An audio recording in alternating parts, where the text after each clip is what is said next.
Tudo começou quando eu tinha cerca de 24 anos e conheci um rapaz chamado Tommy. Foi em um almoço de família, evento ao qual compareci sem grandes expectativas. Ele me chamou a atenção por ser uma pessoa simples, gentil e muito atenciosa. No início, eu não imaginava que pudéssemos nos conectar tão profundamente, mas com o tempo, percebi que Tommy possuía quase todas as qualidades que eu sonhava encontrar em alguém. Ele era respeitoso, carinhoso e incrivelmente generoso. Estava sempre presente, me fazendo sentir valorizada e amada. Logo ele me contou que vinha de uma família bastante religiosa. Seu pai, Ernesto, era pastor de uma igreja cristã local. Por outro lado, eu sempre tive curiosidade por temas espirituais, como histórias de bruxaria, e sabia que isso poderia me tornar alguém fora dos padrões para eles. Ainda assim, não imaginei que essa diferença se tornaria um problema, já que eu nunca tive intenção de interferir na fé ou nos costumes da família de Tommy. As dificuldades começaram a surgir quando passei a frequentar mais a casa dele. Ficou claro que a família não me via com bons olhos. Minha primeira conversa com Ernesto foi desconfortável. Ele parecia desconfiado e fazia perguntas com o intuito de encontrar falhas em mim. Por respeito, eu mantinha a compostura e tentava participar das conversas, mas era evidente que analisavam cada palavra minha. Descobri então que a família de Tommy tinha outra pessoa em mente para ele: Joyce, sua ex-namorada. Ela era ativa na igreja, participava de todos os eventos e tinha a aprovação de toda a família, especialmente de Ernesto. Essa situação me deixou desconfortável, mas Tommy sempre dizia que com o tempo tudo se resolveria. Decidi tentar manter a calma e encontrar meu espaço naquele ambiente. Entretanto, coisas estranhas começaram a acontecer. Certo dia, fui à casa da família e encontrei Joyce lá. Disseram-me que ela costumava visitar com frequência, o que inicialmente não me incomodou. Só que ao passar do tempo percebi que ela ficava hospedada com regularidade e era tratada quase como parte da família. A mãe de Tommy demonstrava carinho especial por ela, o que só aumentava minha sensação de exclusão. Tommy mantinha distância, mas parecia visivelmente desconfortável com a situação. Apesar de ele garantir que não havia mais nada entre os dois, eu sentia o peso daquela dinâmica. A postura de Ernesto também não ajudava, pois ele deixava claro com suas atitudes que preferia Joyce. Aos poucos aquilo começou a afetar minha confiança. Eu sentia que era um incômodo naquele ambiente, e as discussões entre mim e Tommy se tornaram frequentes, muitas vezes por motivos banais. A ansiedade que isso me causava estava nos afastando. A presença constante de Joyce na casa era algo que eu simplesmente não conseguia ignorar. Embora Tommy insistisse que nada acontecia, o clima carregado e os olhares da família me diziam outra coisa. As brigas entre nós aumentaram e, eventualmente, comecei a me questionar se nosso relacionamento tinha algum futuro. No fim, Tommy decidiu terminar comigo. Poucos dias depois, ele apareceu ao lado de Joyce em eventos familiares, confirmando que havia reatado com ela. Foi devastador para mim. Aquilo me deixou completamente arrasada. Tentei seguir adiante com minha vida, mas havia algo dentro de mim que insistia em dizer que a história não tinha terminado ali. Passei meses me distanciando de tudo para preservar minha saúde mental. Trabalhei mais horas, saí com amigas e me forcei a não procurá-lo. Ainda assim, não conseguia parar de pensar em Tommy. Foi em um desses momentos de dúvida que decidi tentar algo diferente. Um adoçamento, um ritual leve que, segundo me disseram, poderia reaproximar-nos se ele ainda sentisse algo por mim. Contratei uma bruxa que fazia leituras de tarô e pequenos rituais. Ela me alertou que esses trabalhos só funcionam se houver algum sentimento verdadeiro do outro lado. Acreditei na força do que tínhamos e resolvi arriscar.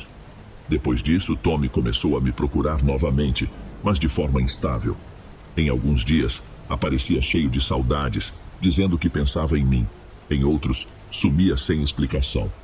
Essa montanha-russa emocional durou meses e eu não conseguia entender seu comportamento. Certo dia, ele me chamou para acompanhá-lo em umas compras. O reencontro foi estranho e tenso. Tommy parecia perdido, com um olhar distante e uma inquietação que eu não conseguia interpretar. Algo não parecia certo. Pouco tempo depois, vi uma foto dele nas redes sociais. Ele estava com Joyce, participando de um culto na igreja da família. Aquilo mexeu comigo. Fiquei me perguntando se ele estava apenas brincando com meus sentimentos, mas, no fundo, algo me dizia que havia algo mais complexo por trás. Tommy nunca tinha sido tão envolvido com a igreja, nem tão próximo de sua família, a ponto de aderir completamente às atividades religiosas. Ele sempre seguiu seu próprio caminho e parecia imune às expectativas do pai, Ernesto. O comportamento atual não fazia sentido. Parecia que ele tinha se transformado em outra pessoa. Foi então que decidi buscar ajuda mais especializada. Contei à mesma bruxa que fez o adoçamento sobre o que estava acontecendo e perguntei se ela conhecia alguém com experiência em situações mais intensas. Ela me indicou um senhor de outro município, mas avisou que ele trabalhava com bruxaria forte e que era essencial eu estar segura do que queria. De início eu disse a ele que queria separar Tommy de Joyce de uma vez por todas. Era doloroso imaginá-lo preso a ela, e a raiva só alimentava essa ideia. No entanto, quando relatei toda a história ao xamã, ele ficou sério. Disse que era improvável que Tommy estivesse ao lado de Joyce por escolha própria. Segundo ele, era possível que houvesse um amarre envolvendo a ex ou até mesmo a família dele. A ideia parecia absurda no começo, mas ao mesmo tempo explicava as mudanças bruscas que eu tinha notado no comportamento de Tommy. Minha intuição já suspeitava de algo do tipo. O xamã fez suas leituras e confirmou que Tommy havia consumido algo que o mantinha preso. Segundo ele, essa substância não apenas criava essa ligação, mas em doses maiores poderia prejudicar a saúde dele. Fiquei chocada com a ideia de que a ex e os pais pudessem recorrer a algo tão extremo para mantê-lo na religião e ao lado da parceira ideal. Com a orientação do xamã, começamos um trabalho longo e meticuloso para desfazer o amarre. Ele explicou que o processo levaria semanas ou até meses, pois não se tratava apenas de quebrar a ligação, mas também de proteger Tommy de futuras tentativas de controle. Todo o trabalho foi feito sem que ele soubesse, já que Tommy nunca acreditou nesse tipo de prática. Eu, por outro lado, segui todas as instruções do xamã à risca, mantendo o segredo absoluto. Durante esse período, minha relação com Tommy foi marcada por situações muito estranhas. Ele aparecia na minha casa de repente, com uma expressão cheia de angústia, pedindo para passar a noite. Às vezes acordava assustado com pesadelos e em outras ocasiões simplesmente sumia por vários dias, reaparecendo confuso, sem saber como se explicar. Apesar de tudo, eu sentia que ele precisava de ajuda e me comprometia a estar presente para ele, sem deixá-lo enfrentar aquilo sozinho. Um episódio em particular ficou gravado em minha memória. Numa noite, Tommy bateu à minha porta pálido e tremendo, visivelmente desorientado. Seu olhar estava perdido, mas ele se agarrava a mim como se eu fosse a única coisa segura em meio ao caos. Ele me contou que tinha a sensação de estar sendo observado e que, durante a madrugada, ouvia vozes chamando seu nome. Deixei que ele dormisse no sofá, mas a noite foi tensa. Tommy se mexia inquieto, como se estivesse preso a sonhos perturbadores, enquanto eu mal consegui pregar os olhos.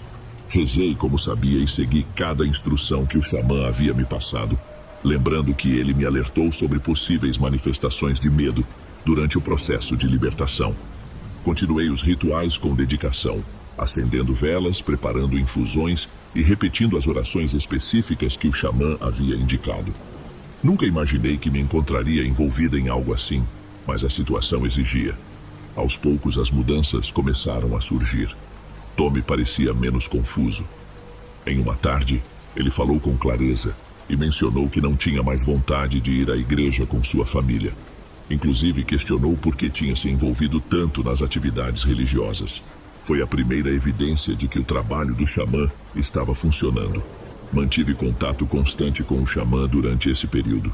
Ele foi honesto ao me dizer que, mesmo após a libertação de Tommy, não havia garantia de que voltaríamos a ficar juntos, já que o livre-arbítrio dele era algo fundamental.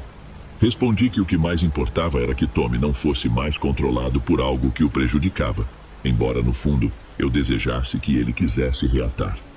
Aceitei que a decisão final seria dele. Para minha surpresa, Tommy reagiu rapidamente. Numa manhã, ele apareceu em minha casa com um semblante completamente diferente. Me abraçou e pediu perdão por tudo o que havia me feito passar. Sua voz soava como antes, firme e lúcida. Ele me confessou que ainda tinha muito carinho por mim e que os últimos meses o deixaram profundamente confuso. A partir daí, Tommy passou a frequentar minha casa com mais regularidade. Apesar disso, notei que ele evitava retomar contato com sua família. Estava claro que os conflitos com o pai e sua aversão à igreja e a Joyce ainda eram assuntos delicados que ele preferia adiar. Eu entendia sua necessidade de tempo, mas sabia que ele não poderia se isolar indefinidamente. O xamã me alertou que mais cedo ou mais tarde a família de Tommy tentaria trazê-lo de volta. Por isso, continuamos com os rituais para proteger Tommy, criando uma barreira que o ajudasse a evitar um novo amarre. Mesmo sem compreender totalmente o funcionamento desses processos, segui cada passo indicado, determinada a mantê-lo seguro. Pouco tempo depois, decidimos formalizar nosso relacionamento quase por impulso. Tommy me disse que queria um compromisso sério e que era profundamente grato por eu ter ficado ao lado dele em seus momentos mais difíceis. Assim, começamos a falar em casamento. Tudo aconteceu de forma rápida, mas na época eu sentia que, se não tomássemos essa decisão, a família dele poderia encontrar novas maneiras de nos afastar. Essa experiência me ensinou que muitas vezes há muito mais acontecendo por trás das aparências do que conseguimos enxergar. Finalizo dizendo que a religiosidade de alguém não define o caráter ou o faz uma boa pessoa. A ideia de prejudicar o próprio filho só para mantê-lo dentro de um mesmo círculo é tudo menos cristã, pelo menos no meu ponto de vista.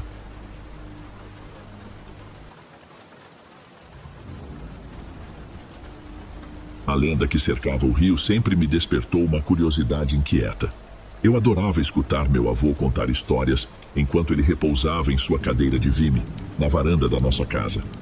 Suas narrativas não eram apenas fascinantes, havia nelas um tom de advertência, como se cada relato escondesse lições preciosas sobre os erros de outrora. Entre tantas histórias, havia uma que me deixava com a espinha gelada, a do misterioso rio oculto, um tema que poucos na comunidade de Guerreiro ousavam mencionar. Sempre que tocava nesse assunto, meu avô começava com as mesmas palavras carregadas de mistério. Há coisas, meu neto, que é melhor deixar intocadas. Alguns lugares deveriam permanecer esquecidos. O relato que vinha depois era uma trama tecida com ganância, temor e o presságio de um destino sombrio. Tudo se passara nos anos 70, quando o povoado era menor e a vida dependia quase exclusivamente da agricultura. Com o esgotamento das terras, a escassez começava a pesar sobre as famílias. Foi nesse cenário que surgiu Donizete, um homem conhecido por suas histórias de aventuras e mapas de supostos tesouros. Donizete apareceu com um pergaminho que, segundo ele, levava até um rio nas montanhas, onde revolucionários da Guerra da Independência teriam escondido o ouro. Afirmava que o local jamais fora explorado e que o tesouro ainda aguardava quem tivesse coragem de reclamá-lo. Essa é a chance de deixarmos a miséria para trás, diziam alguns homens na cantina, entre goles de mezcal. Só precisamos de determinação para buscar o que é nosso. Meu avô, junto com Rubens, Saulo e Jairo, decidiu participar da expedição. Cada um tinha seus motivos: alimentar os filhos, pagar dívidas ou escapar da monotonia que sufocava o povoado. Mas nem todos estavam convencidos da ideia. E a tal maldição? Perguntou um ancião na cantina, enquanto saboreava seu mezcal devagar. Donizete apenas riu, mas o comentário pairou no ar pesado. A tal maldição remontava a uma curandeira que há muito tempo protegera o rio e ajudara os revolucionários a esconder o ouro. Contavam que ela entregara sua vida para guardar o segredo, sendo executada à beira do rio pelos inimigos. Antes de morrer, lançara um juramento: ninguém poderia tocar aquele ouro sem sofrer graves consequências. Donizete desdenhou. São apenas histórias para amedrontar tolos. Se queremos algo, precisamos ir atrás. Não vamos deixar superstições nos deterem. Mesmo assim, meu avô confessou que sentiu um arrepio ao ouvir essa história. Mas a fome e a promessa de uma vida melhor falaram mais alto que o medo. Na manhã seguinte, o grupo partiu, carregando ferramentas de escavação, mantimentos e uma coragem que parecia superar o perigo. Meu avô descreveu a trilha como uma jornada que ficava mais árdua a cada passo. A mata era fechada, o ar denso e pegajoso. Quando finalmente alcançaram o local indicado no mapa, avistaram o rio escondido entre árvores gigantescas e pedras envoltas em musgo. A água era pura como cristal, mas o ambiente tinha algo de inquietante. Meu avô comentou que tudo ali parecia envolto em um silêncio antinatural, como se até os pássaros tivessem decidido manter distância. Era belo e ao mesmo tempo intimidante, ele me disse. Parecia um lugar que não pertencia a este mundo. Os homens começaram a explorar os pontos indicados no mapa, escavando junto às pedras e vasculhando as margens do rio. Em vez de ouro, descobriram fragmentos antigos, pedaços de cerâmica, ferramentas corroídas pelo tempo e uma cruz de metal já oxidada. Apesar da frustração, Donizete mantinha sua confiança, afirmando que estavam perto de encontrar o tesouro. Naquela noite, acampados ao lado do rio, algo inexplicável abalou o grupo. Saulo, o mais supersticioso deles, despertou em meio a gritos desesperados. Viu uma mulher do outro lado do rio parada nos observando em silêncio, disse ele com a voz trêmula. Ela vestia branco e tinha o rosto coberto por cabelos. Era a curandeira. Donizete tentou tranquilizá-lo, garantindo que não passava de fruto da imaginação. Mas Saulo se recusou a voltar a dormir. Embora meu avô não tenha visto nada, ele admitiu que sentiu uma presença naquela noite, como se alguém invisível estivesse entre eles. No amanhecer seguinte, notaram pegadas femininas impressas na areia próxima ao rio. O grupo permaneceu em silêncio, mas o medo começou a se infiltrar em todos. O desastre não demorou a chegar. Durante a exploração de uma caverna, Jairo, o mais jovem do grupo, escorregou e caiu em um poço profundo. Por mais que tentassem resgatá-lo, as paredes escorregadias e a água gelada dificultaram os esforços. Quando finalmente conseguiram retirá-lo, já era tarde demais. O que mais marcou meu avô não foi o acidente em si, mas o olhar de Jairo quando o encontraram. Seu rosto estava congelado em uma expressão de horror, como se tivesse presenciado algo indescritível antes de morrer. Isso não foi por acaso, murmurou Saulo. É a maldição. Mesmo assim, Donizete insistiu em continuar. A ideia de desistir parecia insuportável diante do que tinham arriscado. Porém, ao retornarem ao povoado, carregavam não só a perda de Jairo, mas também um temor profundo, algo que nenhum deles conseguia explicar em palavras. Embora não tivessem encontrado o ouro, meu avô dizia que sentiam como se o rio tivesse deixado uma marca em cada um deles, como se tivessem ultrapassado um limite proibido. A sensação de que a maldição ficaria nas montanhas logo se desfez. Tanto Donizete quanto Saulo começaram a sofrer com pesadelos. Saulo, que afirmava ter visto a curandeira, foi o primeiro a sucumbir. Poucas semanas após retornar, ele foi encontrado morto em sua cama com os olhos arregalados e uma expressão de pânico que lembrava a de Jairo. No início, meu avô acreditava que o pior já havia passado. A morte de Jairo poderia ser atribuída ao terreno traiçoeiro e à falta de preparação. Contudo, logo ficou evidente que algo os havia seguido das montanhas, algo invisível e incompreensível. Saulo foi o primeiro a mostrar sinais de que algo estava errado. Ele se isolou, recusava contato e parecia conversar sozinho durante a noite. Quando sua esposa lhe perguntava com quem falava, ele apenas respondia com um olhar perturbado. Estou tentando fazê-la nos deixar em paz. Minha avó, preocupada, tentou visitá-lo um dia, mas Saulo se negou a abrir a porta. Poucos dias depois, sua esposa o encontrou sem vida. Não havia sinais de violência nem de doença. Ele simplesmente parou de respirar. O que mais chocou a todos foi a expressão congelada em seu rosto. Olhos abertos, como se encarassem algo terrível, e a boca entreaberta, como se estivesse gritando silenciosamente. A notícia sobre a morte de Saulo rapidamente se espalhou pela vila. Alguns acreditavam que a causa era o peso do remorso ou o desgaste emocional, mas havia quem murmurasse sobre a maldição. Assustada, a esposa de Saulo deixou o povoado pouco tempo depois, abandonando a casa, que logo ganhou fama de mal-assombrada. Diziam que nas noites ventosas, as janelas se abriam sozinhas. Enquanto isso, Donizete, líder da expedição, também começou a dar sinais de declínio. Mas, ao contrário de Saulo, que se isolou, Donizete mergulhou ainda mais fundo em sua obsessão pelo ouro. Apesar das tragédias, Permanecia convicto de que o tesouro continuava escondido, esperando por alguém corajoso o suficiente para encontrá-lo. "O rio não tem culpa", afirmou ele ao meu avô durante uma conversa na cantina. "Somos nós que estamos sendo destruídos pelo medo. Mas eu não tenho medo. Vou voltar e pegar aquele ouro." Meu avô tentou convencê-lo a abandonar a ideia, a deixar o rio e a maldição para trás. Mas Donizete não cedeu. Tentou organizar uma nova expedição, mas não encontrou ninguém disposto a acompanhá-lo.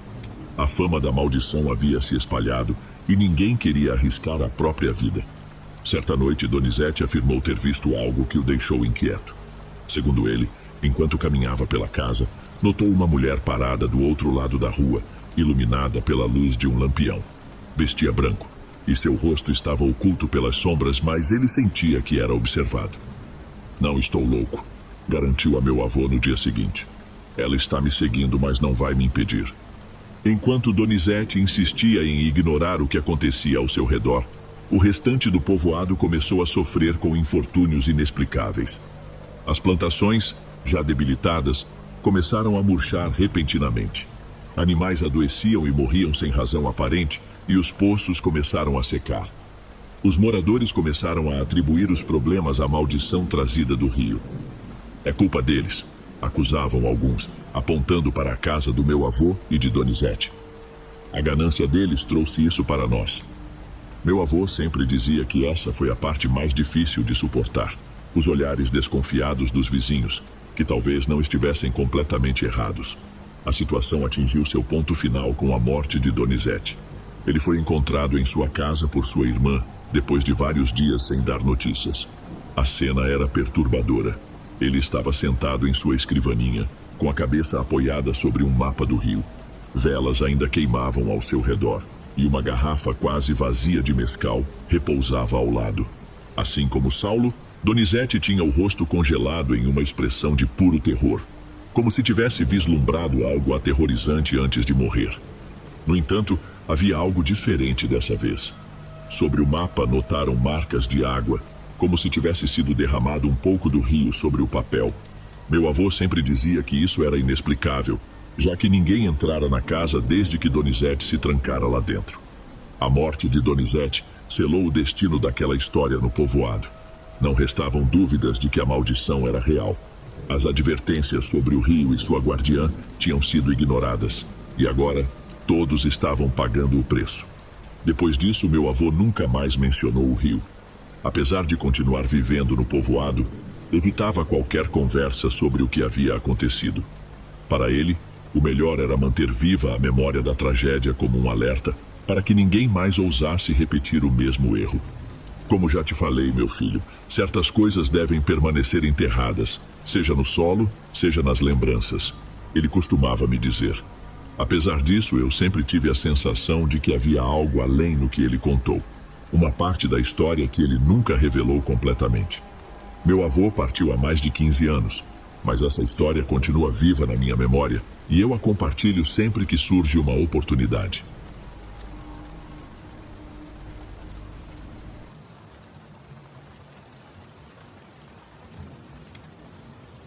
Me chamo Rivaldo, sou do interior de São Paulo e a história que vou contar aconteceu cerca de 6 anos atrás.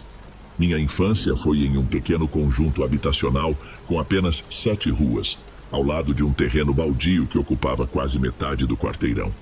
Do meu quarto, dava para observar um caminho de terra cercado por mato, árvores e restos de lixo. Durante o dia, era usado como atalho para outros bairros, mas à noite, ninguém se atrevia a passar por lá. O lugar era escuro e dava uma sensação estranha, quase ameaçadora. Como o terreno ficava perto de casa, meus amigos e eu costumávamos explorá-lo quando crianças. Vasculhávamos em busca de objetos velhos ou tentávamos capturar insetos em potes. Porém, algumas áreas eram tão tomadas pela vegetação que a gente raramente se arriscava a entrar. Eu dividia o quarto com meu irmão mais novo. Nossa mãe, que trabalhava o dia inteiro, não tinha muito tempo para acompanhar o que fazíamos depois da escola. Passávamos boa parte da tarde brincando na calçada com um cachorro de rua que rondava o quarteirão. Era um bicho desconfiado de quase todo mundo, mas comigo parecia ter algo diferente. Me seguia para todo lado. Certa tarde, enquanto eu procurava algo que o cachorro pudesse comer, notei que ele caminhava em direção ao terreno baldio. Curioso, decidi segui-lo para ver o que ele tinha encontrado. Meu irmão tentou me alertar para não ir muito longe, mas não dei atenção. Achei que não havia motivo para preocupação. Ao entrar no terreno, percebi que alguém tinha organizado galhos e folhas, formando o que parecia uma trilha.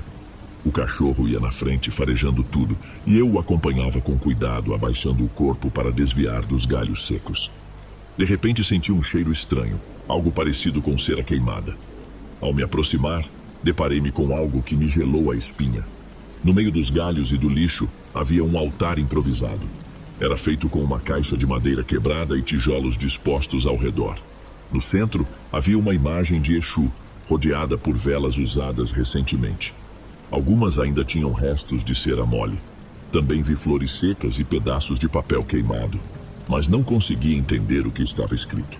Aquela visão me deixou inquieto. Eu não entendia por que alguém montaria algo assim, escondido naquele lugar. Numa noite por volta das 10, minha mãe e eu saímos para comprar algumas coisas na vendinha. Meu irmão ficou em casa estudando. Na volta, como de costume, o cachorro ia na frente. Quando passamos pela entrada do terreno baldio, algo chamou nossa atenção. Ao lado dos arbustos, perto de uma cerca de arame, estava uma figura acinzentada e imóvel. Tinha forma humana, mas seus movimentos eram estranhos, quase como se aquela silhueta mudasse de forma a cada passo. Olhei para minha mãe, ela estava pálida. O cachorro, ao perceber a presença daquela figura, começou a latir e correu em sua direção. Quando chegou perto, aquilo simplesmente desapareceu. Não parecia que tinha se escondido, foi como se tivesse sumido de repente. O cachorro ficou rondando, farejando o chão, como se tentasse entender o que aconteceu. Minha mãe e eu não dissemos nada, apenas trocamos olhares assustados e apressamos o passo para casa. Depois desse episódio, nunca mais vimos algo parecido. Fico pensando se tudo isso teve alguma ligação com a descoberta daquela imagem de Exu no terreno. Talvez fosse usado para feitiçaria ou algum tipo de ritual, algo que nós, moradores, nunca percebemos. Com o tempo, as autoridades intervieram, limparam o lugar, removeram o mato alto, instalaram placas de venda e, algum tempo depois, construíram um condomínio ali. Ouvi dizer que as casas demoraram a ser vendidas. Muita gente comentava que o ambiente parecia pesado e que seria preciso investir bastante para torná-las habitáveis. Não sei se isso tem alguma conexão com aquele altar, com a estranha silhueta que vimos ou com os possíveis rituais realizados ali, longe dos olhos curiosos.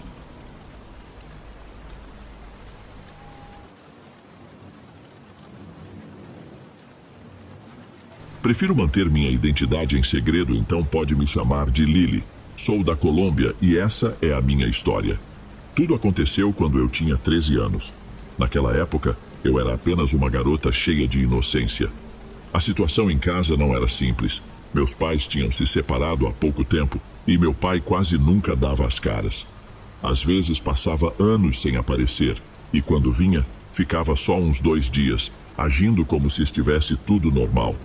Minha mãe evitava falar sobre ele, mas era claro que sua ausência a machucava. Para mim, era difícil aceitar aquela realidade, mas eu preferia não questionar. Escolhi focar nos estudos e ajudar minha mãe com o que fosse possível, tentando superar aqueles dias complicados. Certo dia, meu pai chegou de surpresa. Ele apareceu sorrindo, mas aquele sorriso não parecia natural. Tentava ser amigável, mas nossa relação já estava desgastada demais. Ele trouxe um presente dentro de uma sacola amassada. Assim que vi, imaginei que ele estivesse tentando compensar algo com aquele gesto. Quando abri, encontrei um boneco de pano em forma de cavalo, marrom como os cavalos do rancho do meu avô.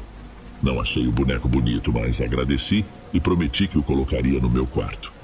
Naquela mesma tarde, ele foi embora, e eu não o vi novamente por muitos anos. De início, coloquei o boneco em uma prateleira perto dos meus cadernos. Nem dei muita atenção a ele, até minha mãe começar a dizer que sentia algo estranho vindo daquele brinquedo. Ela falava que havia algo desconfortável nele, como se tivesse uma presença incômoda. Achei que era só imaginação dela, reflexo da tensão que vivíamos. Para deixá-la mais tranquila, falei que guardaria o boneco numa gaveta, longe da vista dela. As semanas passaram e coisas difíceis de explicar começaram a acontecer. Uma noite, depois de um longo treino escolar, cheguei exausta. Jantamos algo simples e fomos dormir. Minha mãe e eu dividíamos o mesmo quarto. Ela dormia em uma cama ao lado da minha porque a casa era pequena. Assim que apaguei a luz, senti o ambiente mais pesado, como se algo invisível estivesse ali. Algumas horas depois, enquanto dormia, fui despertada por um ruído suave e pela movimentação da minha mãe, que parecia assustada. Tentei ignorar, mas ela me tocou no ombro, claramente preocupada. Quando consegui abrir os olhos, vi que ela apontava para o chão ao lado da cama. Sem dizer uma palavra, ela me mostrava algo. O cavalo de pano estava ali no chão, embora eu tivesse certeza de que ele estava guardado na gaveta. Não fazia sentido. Minha mãe, visivelmente desconfortável, pegou o boneco com cuidado e o colocou sobre uma cadeira no outro lado do quarto. Voltei a dormir inquieta, tentando entender como ele havia saído de onde deveria estar. No dia seguinte, decidi investigar. Revirei a gaveta para verificar se tinha deixado ela mal fechada, o que poderia ter feito o boneco cair. Mas tudo estava em ordem e a gaveta bem trancada. Tentei não pensar mais nisso. Algumas noites depois, por volta da meia-noite, acordei com um som vindo da parede atrás da minha cama. Era um barulho ritmado, como batidinhas leves, parecendo alguém chamando com cuidado. Assustada, puxei as cobertas para cima, tentando me convencer de que era apenas o vento ou algum galho roçando na parede. Tentei me forçar a dormir, mas minha mãe de repente acendeu a luz. Trocamos um olhar, e ficou claro que ela também tinha escutado os ruídos. Levantei da cama, fui até a janela e afastei a cortina para tentar entender o que acontecia lá fora. Só vi o pátio mergulhado na escuridão, mas, por um instante, me pareceu notar algo se movendo. Fiquei imóvel, sem saber o que pensar. Apaguei a luz para tentar enxergar melhor. Assim que meus olhos se ajustaram, não havia mais nada. Resolvi me deitar novamente, mas a tranquilidade já tinha ido embora. Nos dias que se seguiram, aquela sensação de desconforto no meu quarto ficou ainda mais intensa. Eu me sentia desprotegida naquele espaço. O cavalo de pano continuava guardado, mas, para meu espanto, às vezes aparecia em lugares diferentes de onde eu sabia que o tinha deixado. Decidi não falar nada para minha mãe. Não queria aumentar a preocupação dela. Mesmo assim, a angústia crescia e a ideia de me livrar do boneco passou pela minha cabeça. Pensei em queimá-lo ou jogá-lo fora, mas um medo inexplicável me paralisava. Era como se enfrentar o boneco fosse enfrentar algo ainda maior. Chegou um momento em que não consegui mais guardar aquilo só para mim. Contei tudo à minha mãe.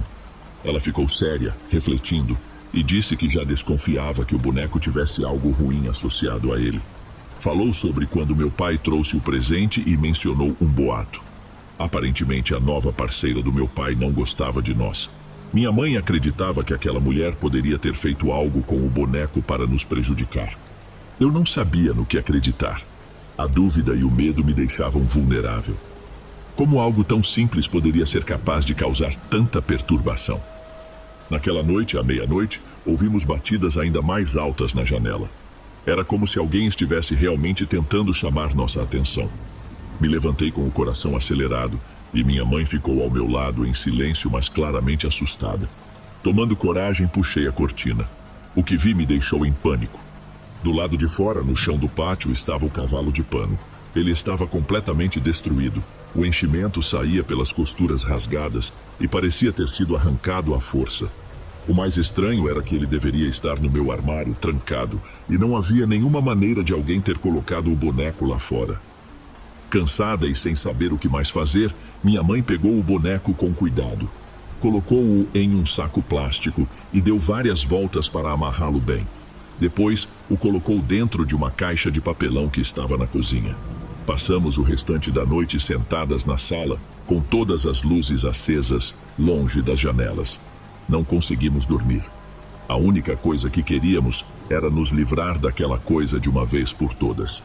Na manhã seguinte, minha mãe decidiu se desfazer do boneco. Levou-o até uma vizinha que recolhia roupas usadas e brinquedos para reciclar. Achamos que dessa forma estaríamos livres daquilo para sempre. Nos dias que vieram, aos poucos fomos recuperando alguma paz. Mesmo assim, de vez em quando eu acordava assustada, achando que ouvia batidas na parede. Aquela calma só foi completamente rompida alguns anos depois. Reencontrei a vizinha em uma visita e enquanto conversávamos ela mencionou o boneco. Disse que se lembrava bem dele, pois tinha causado muitos problemas. Contou que percebeu que o brinquedo carregava algo ruim, uma espécie de magia feita com más intenções. Comentou que, após recebê-lo, eventos estranhos começaram a acontecer na casa dela. Até que, um dia, o boneco simplesmente desapareceu. Atualmente tenho 24 anos e vivo em outra cidade.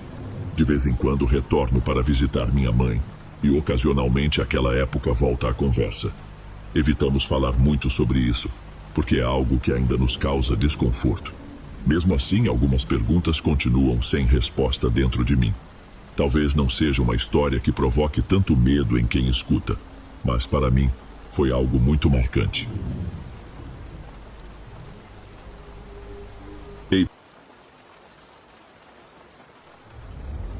Escrevo porque sinto que guardar essa história só para mim não faz mais sentido. Talvez ela ajude alguém ou simplesmente encontre espaço em outro coração que possa entendê-la. É uma jornada que começou em tempos de alegria e se tornou algo que ainda tento entender. Meu nome é Amanda e tenho 30 anos. Não posso revelar meu paradeiro atual, mas posso dizer que sempre guardei um amor imenso pelo lugar onde nasci. Cresci em uma vila simples no México, cercada de memórias felizes ao lado da minha mãe, Laura. Ela era meu tudo, uma mulher forte e carinhosa e que batalhava incansavelmente para me oferecer o melhor. Nunca conheci meu pai. Minha avó costumava dizer que ele nunca se importou comigo, mas essas palavras nunca me afetaram. Para mim, minha mãe preenchia qualquer vazio. Desde cedo, minha mãe carregava o peso de sustentar nossa casa. Era reservada em seus relacionamentos e mesmo quando tinha algum namorado, nunca o levava para casa. Ela dizia que fazia isso para preservar meu exemplo. Naquele tempo, muitas meninas engravidavam cedo e minha mãe fazia questão de me orientar a cuidar do meu futuro. Cresci com sua imagem de força e seus conselhos como guia. Aos 13 anos percebi algo diferente nela. Ela tinha conhecido alguém e parecia radiante. Eu não fazia muitas perguntas, mas entendia que ela também merecia encontrar felicidade. Quando completei 14 anos no dia do meu aniversário, minha mãe me apresentou Daniel, seu novo companheiro. Ele tinha 33 anos, não muito mais velho que ela, mas aparentava ser mais jovem. Era um homem educado e gentil, mas, de alguma forma, sua presença me deixava desconfortável. Após o almoço daquele dia, minha mãe anunciou que Daniel iria morar conosco. Embora eu tenha forçado um sorriso, senti que algo mudaria na nossa pequena família. Poucos dias depois, ele chegou com suas coisas e nossa rotina começou a se transformar. Daniel era atencioso comigo, sempre tentando me agradar. Ele comprava materiais para a escola e me dava dinheiro para despesas pessoais. Minha mãe, satisfeita com o apoio dele, resolveu deixar o trabalho e se dedicar ao lar. No início achei essa mudança estranha, mas aos poucos me acostumei com a nova dinâmica. Com o passar do tempo, nossa família cresceu. Primeiro veio meu irmão, Eric, e depois minha irmã, Mônica. Minha mãe parecia mais realizada do que nunca, e eu fazia o possível para me adaptar à nova vida com 2 crianças pequenas em casa. Daniel continuava gentil comigo, embora às vezes sua atenção excessiva me incomodasse. Apesar disso, tentava não dar importância, já que ele parecia genuíno em seus esforços para construir uma família conosco. Quando completei 16 anos, notei uma mudança no comportamento de Daniel. Ele começou a reparar mais em mim, comentando com frequência sobre minha aparência. Dizia que eu ficava mais bonita a cada dia. No início encarei essas palavras como elogios inocentes, mas com o tempo elas passaram a martelar na minha mente. Eu me pegava lembrando do que ele dizia e esperando por seus comentários. Sem entender bem o motivo, comecei a dar valor à atenção que ele me dava. Daniel começou a se oferecer para me levar ao colégio, e no início isso me incomodava. Entretanto, fui me acostumando à sua companhia. Ele fazia perguntas sobre meus interesses, planos e sonhos, e eu sentia uma mistura de desconfiança e curiosidade. Com o passar dos dias, notei que nossas conversas se tornavam cada vez mais pessoais e tranquilas. e já não me incomodava tanto estar ao seu lado no carro. O desconforto deu lugar a uma curiosidade que me fazia querer saber mais sobre ele. Uma parte de mim achava tudo aquilo estranho, mas ainda assim, gostava da atenção que ele me dava. Pela primeira vez, senti que alguém me via de modo especial, como se eu fosse importante. Certo dia, ele me deu de presente um celular, algo que na época era considerado um grande luxo. Fiquei encantada e grata. A partir desse momento, comecei a receber mensagens dele. No início, eram perguntas simples sobre como tinha sido meu dia, mas aos poucos tornaram-se mais pessoais. Comentários como: "Você é especial, Amanda", ou "Fica mais bonita a cada dia", começaram a mexer comigo, iluminando meus dias e me fazendo esperar ansiosamente por suas palavras. Enquanto isso, minha mãe estava sempre ocupada cuidando de Eric e Mônica. Ela confiava em Daniel sem reservas e nunca pareceu perceber que algo estava fora do normal. Certa tarde, na volta da escola, ele parou em um parque próximo de casa. Disse que queria conversar e, enquanto caminhávamos, me entregou um pingente de prata em formato de coração. "É algo especial para você", explicou. Aquele presente me deixou confusa, mas também lisonjeada. Não sabia como reagir, então simplesmente agradeci. Mais tarde, já no meu quarto, fiquei olhando para o pingente com um turbilhão de emoções. Alegria, inquietação e algo que eu não conseguia decifrar. Eu tinha a sensação de que aquele presente significava algo além do que aparentava, mas não sabia exatamente o que. Nos dias que se seguiram, Daniel estava sempre na minha cabeça. Eu lembrava suas palavras, seus gestos e o jeito como ele me olhava. Nossas interações se tornaram mais frequentes e ele arranjava motivos para sairmos juntos. Íamos a lugares que eu gostava: sorveterias, shoppings ou até mesmo simples passeios de carro. Quanto mais tempo passava com ele, mais confortável me sentia, embora no fundo soubesse que algo naquela relação estava errado. Em uma dessas vezes, enquanto me deixava na escola, ele me disse algo que não consegui esquecer: "Amanda, você é a coisa mais importante que aconteceu na minha vida."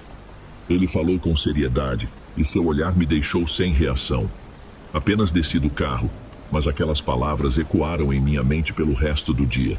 Aquela noite foi longa. Eu não conseguia dormir, revivendo o momento em minha cabeça. No dia seguinte, Daniel insistiu em me levar novamente. Desta vez, não seguimos o caminho habitual. Ele tomou uma estrada rural que levava a um mirante.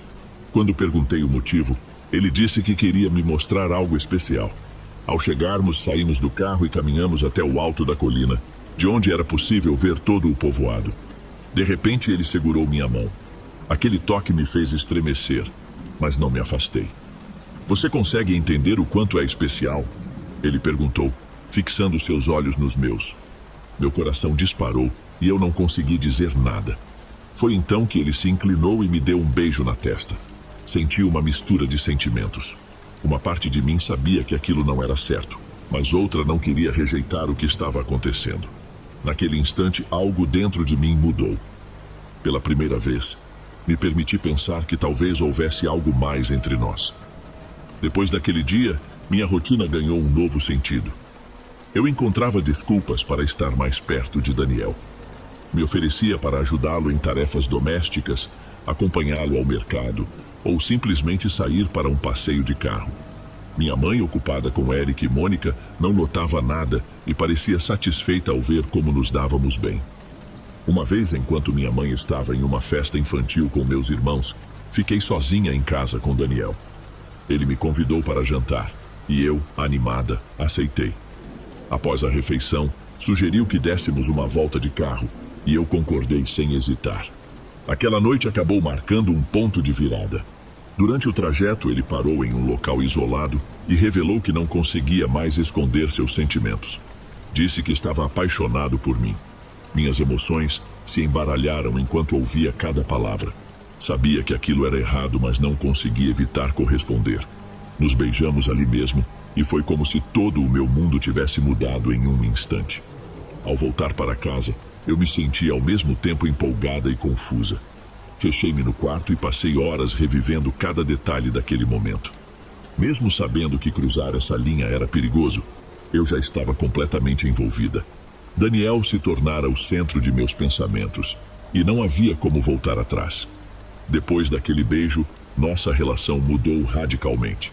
Procurávamos qualquer oportunidade para ficarmos juntos sem que minha mãe percebesse. Ele continuava me levando para a escola, mas agora os trajetos eram marcados por olhares e gestos que despertavam sentimentos que eu mal conseguia entender. À tarde, quando minha mãe saía com meus irmãos, aproveitávamos o tempo sozinhos em casa. Tudo parecia um risco constante, mas eu estava tão dominada pelas emoções que não conseguia enxergar além do que sentia por ele.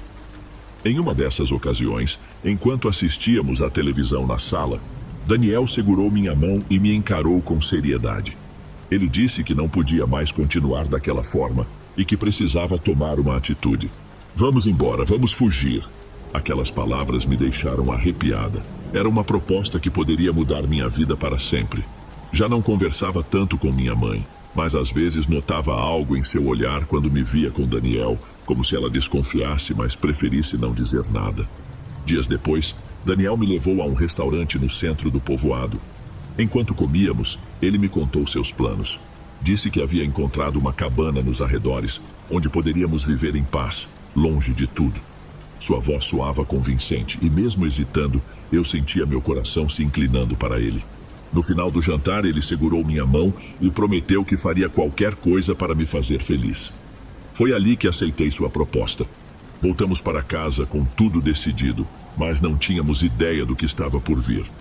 Naquela mesma noite, encontramos minha mãe na sala, à nossa espera. Seu rosto transmitia uma mistura de preocupação e raiva.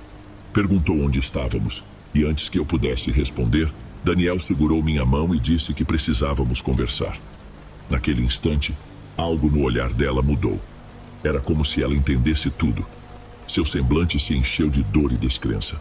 Minha mãe exigiu explicações, mas as palavras simplesmente não saíram. O silêncio que pairava entre nós foi suficiente para confirmar os piores pensamentos dela. Sem dizer mais nada, ela levantou-se do sofá e trancou-se no quarto. Pouco depois, minha avó apareceu na cozinha com o rosto carregado de fúria. Ela não falou muito, mas suas poucas palavras deixaram claro que eu havia ultrapassado um limite que jamais deveria ter cruzado. Aquela foi a última noite que passei naquela casa. Daniel e eu juntamos nossas coisas e partimos. Ao sair, vi Eric e Mônica nos observando pela janela. Eric, o mais novo, abriu a porta e gritou: "Papai, para onde você vai?" Mas Daniel não respondeu. Entramos no carro e seguimos em direção à cabana de que ele tanto falava. A estrada era escura, e embora eu tentasse afastar os pensamentos sobre tudo que deixava para trás, sentia um aperto que parecia crescer a cada quilômetro. Quando chegamos, senti um misto de alívio e desconforto. Estava longe da tensão da casa, mas uma sensação inquietante começou a me invadir. Naquela primeira noite, quase não dormi.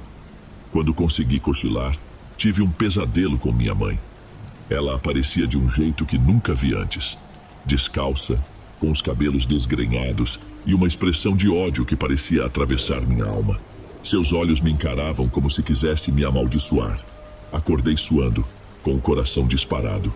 Os dias seguintes foram difíceis. Daniel fazia o possível para me animar, mas eu não conseguia parar de pensar no rosto da minha mãe e nas últimas palavras que ela disse: "Você vai se arrepender." As coisas começaram a ficar estranhas na cabana. À noite, ouvia passos ao redor das janelas.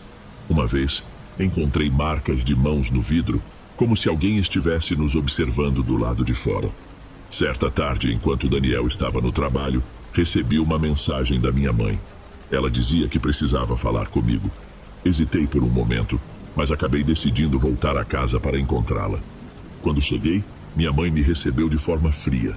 Suas palavras foram diretas: "Você não tem mais família aqui." Tentei explicar que as coisas não saíram como eu esperava, mas ela não quis me ouvir. Enquanto tentava me justificar, percebi um cheiro estranho vindo do meu antigo quarto. Perguntei o que era, mas ela apenas me ignorou. Quando tentei entrar no quarto, ela me impediu. "Você perdeu o direito de estar aqui. Traiu a família." Aquelas palavras me feriram profundamente. Não consegui responder. Enquanto ela continuava falando, comecei a sentir algo estranho. Minha garganta começou a fechar. e uma tosse incontrolável tomou conta de mim. Minha mãe ficou parada, apenas me observando, como se estivesse satisfeita com meu sofrimento. Depois de alguns minutos, ela foi até a cozinha e voltou com um copo plástico vermelho, dizendo: "Beba isso, vai ajudar." O líquido tinha um gosto amargo, mas a tosse diminuiu. Apesar de ter me ajudado, o olhar dela continuava gélido. Algo nela havia mudado, e eu sabia que nosso vínculo nunca seria o mesmo. Saí daquela casa com um peso enorme no peito. Sentia que havia perdido tudo o que importava para mim.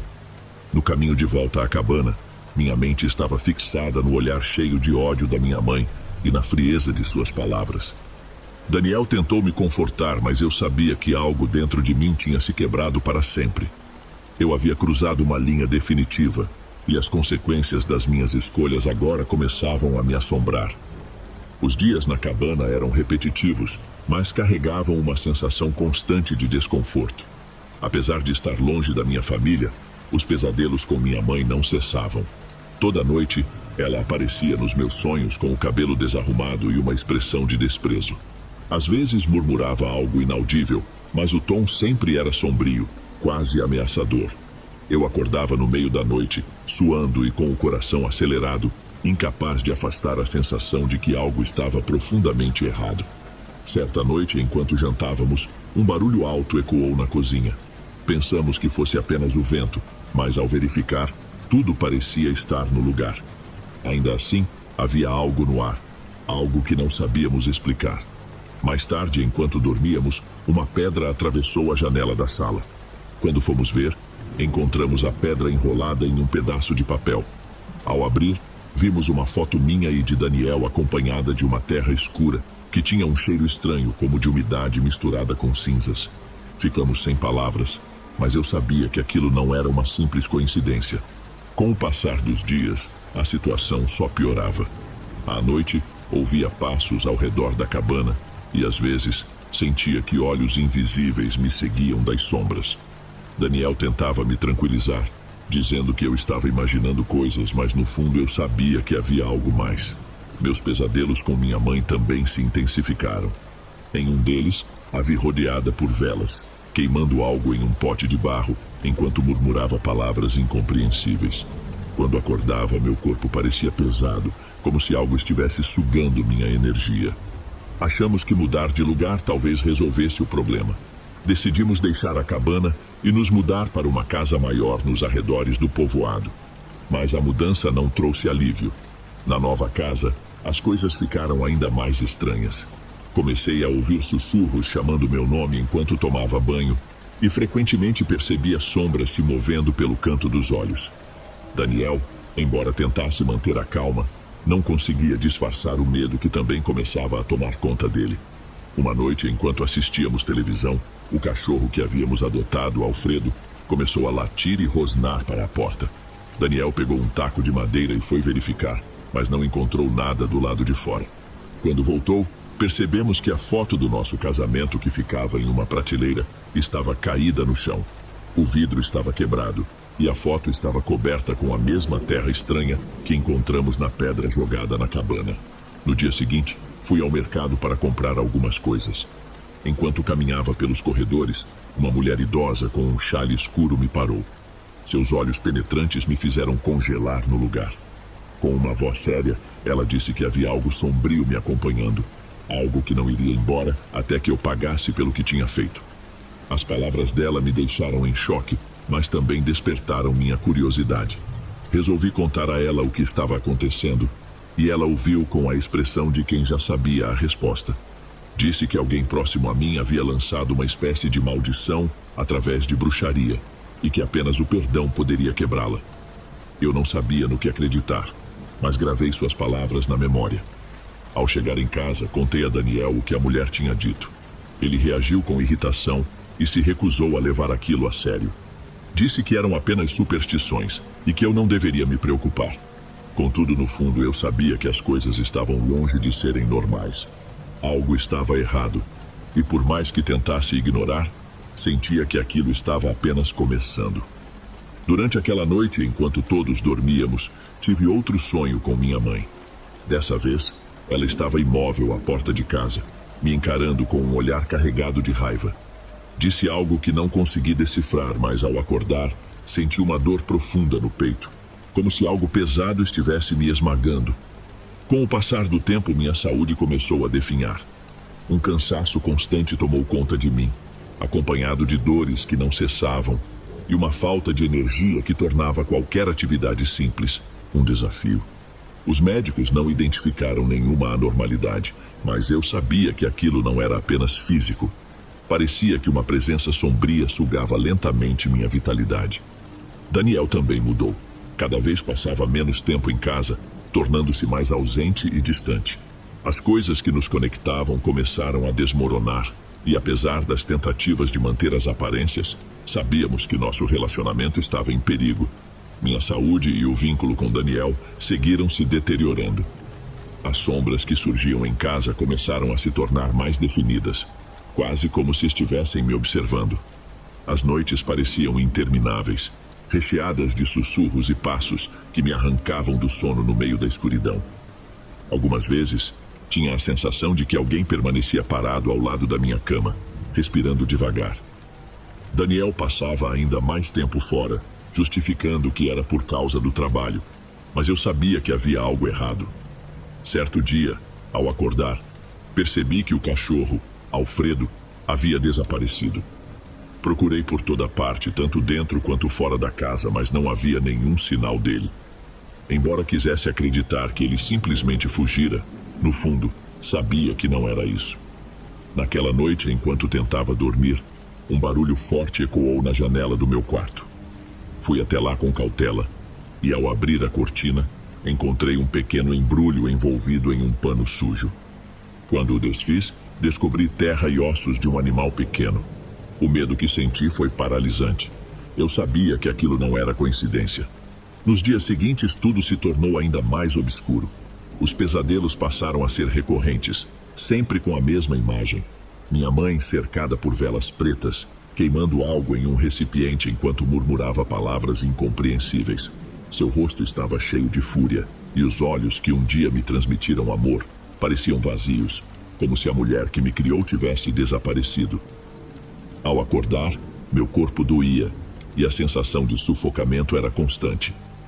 Decidi retornar ao mercado para procurar a mulher que havia me alertado sobre bruxaria. Andei pelos corredores até encontrá-la. Quando nos vimos, ela me olhou com severidade e, antes que eu dissesse qualquer coisa, segurou minhas mãos e declarou: "O que te acompanha não vai embora facilmente. Há alguém próximo tomado pelo ódio, e essa energia vai continuar te perseguindo até você confrontar o que aconteceu." Suas palavras me abalaram profundamente. Supliquei por ajuda, mas ela disse que sua intervenção não bastaria. Apenas o arrependimento e o perdão poderiam romper aquilo. Naquela noite, tomei coragem e contei tudo a Daniel. Falei sobre os sonhos, a mulher do mercado e minha sensação de que minha mãe estava por trás de tudo. No início, ele não acreditou, mas, diante da minha insistência e da intensidade das minhas palavras, começou a se preocupar. Ele prometeu que buscaríamos alguém para nos ajudar, mas nunca cumpriu essa promessa. Os dias se arrastaram e a distância entre mim e Daniel crescia sem pausa. Ele passava cada vez menos tempo em casa, deixando-me sozinha para encarar os medos e o peso das escolhas que fizemos. Numa noite, enquanto estava sozinha, ouvi batidas firmes na porta. Pensei que fosse Daniel, mas ao abrir, só encontrei o vazio. Quando voltei para a sala, percebi que a foto nossa, antes pendurada na parede, estava no chão, quebrada em pedaços. Um arrepio gelado tomou conta de mim e corri direto para o quarto. Ali, encolhida sob as cobertas, ouvi passos pesados no corredor, lentos, como se alguém se aproximasse da minha porta. Apertei os olhos, rezando para que aquilo acabasse logo. Na manhã seguinte, encontrei um rastro de cinzas que ia da entrada até o meu quarto. Não fazia ideia de como lidar com aquilo, ou quem poderia me ajudar. Resolvi procurar minha mãe, mesmo sabendo o quão difícil seria encará-la. Voltei à casa onde cresci, mas tudo parecia abandonado. Minha avó não estava mais lá, e meus irmãos mal fizeram questão de aparecer.